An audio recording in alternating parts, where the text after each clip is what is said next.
Yes, this is Mentor Ufosky from CryptoN. Welcome once again to my video.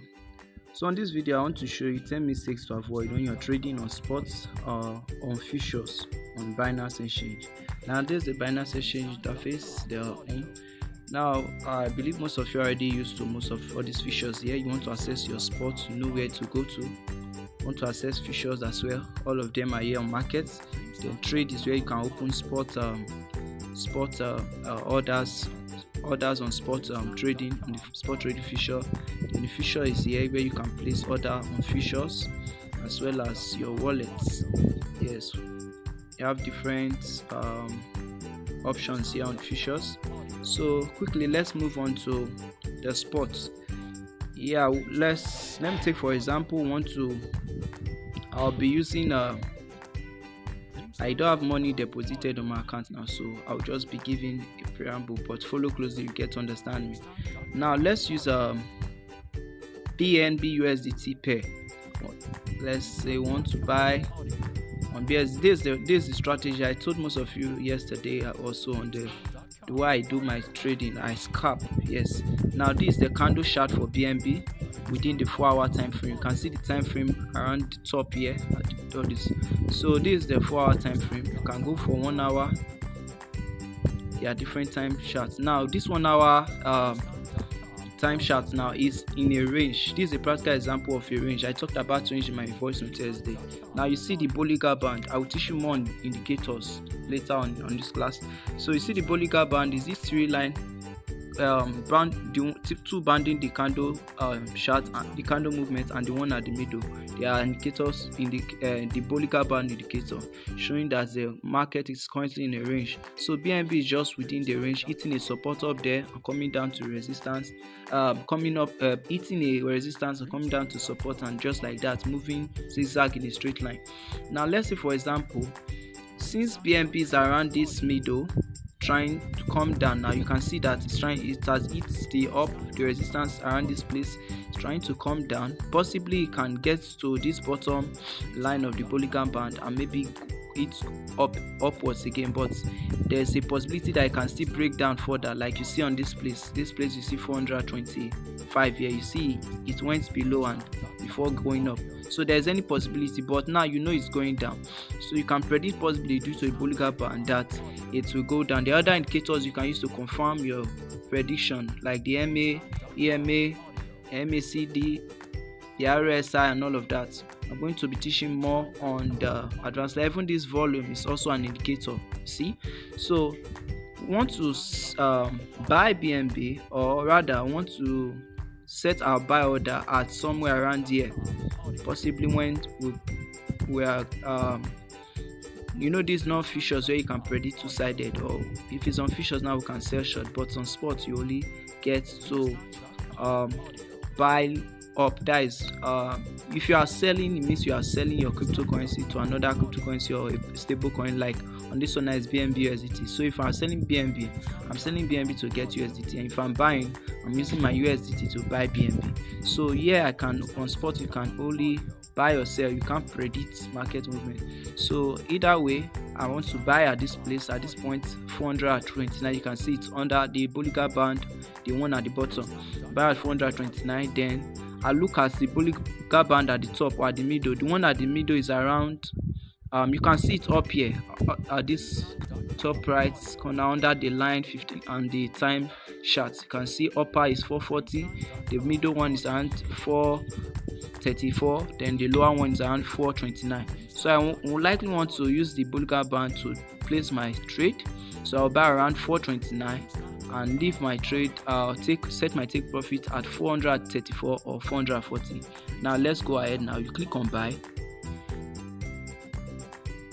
These are the orders you get to see. I'll teach you more on all this using all these orders later. There's a market order where you can actually trigger your market almost immediately with the current price of the cryptocurrency at the market at that time. We have the stop limits and we have the order cancel order. So on this trade I'm going to be using limit as an example for you. So let's go. I want to buy, remember I want to buy it at 429. So I set it there. I want to buy BNB at when it gets to 429, not now that it is 435 at market price. No, I want to buy it when it falls down to 429, and I want 0.1 amount of BNB. That will cost me $42.9 USDT, which is not available now. So if it's available, you can trigger it automatically and just click on buy, and it will trigger. You get to show at the bottom here that your order has been opened. Then when it shows at the bottom at this open order, when it shows here, when the order is triggered, that is to say when BNB now falls down to 429, the order will trigger. You will now find out that on the sell here you have BNB. Even on your wallet, it reflects on your spot wallet that you have BNB around here, which will reflect here. So that aside, let's continue. Here it will show this place you are seeing 0 BNB, will show the amount of BNB you have gotten. So you can then set your limit order of selling accordingly. Let's say I want to use top limits.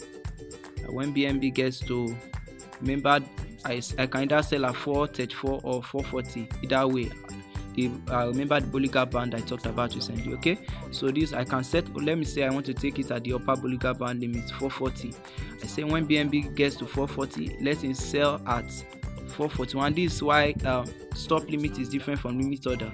On limit order, you can set it. Even on buy, you can set limit order that when it gets to like the initial stuff I set. So when it gets to 429, you should buy at 428, $1 cheaper. Then I put the amount I want to buy, 0.1. You get, I will make some more little profits from buying that way than using just limit order. You get, so that is how the sell work too. So if you just using limit order, where you say when it gets to 440 or so, you should sell all your BNB. You can use sell stop limit to set it at the price you want to sell it. 440, I want to sell my BNB. When it gets to 440, I want to sell my BNB at 441. Make sure it's not too higher than the price at the price you are actually going for.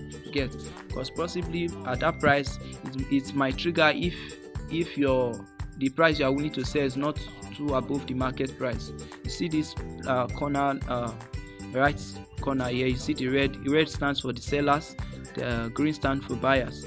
So you see there's quite some little difference between the sellers and the buyers. If you look at this bottom here, the bottom one here, this is 433 at this time. You see that on the sellers part, the highest bidder there is 435. In other words, if the difference is too vast, there won't be any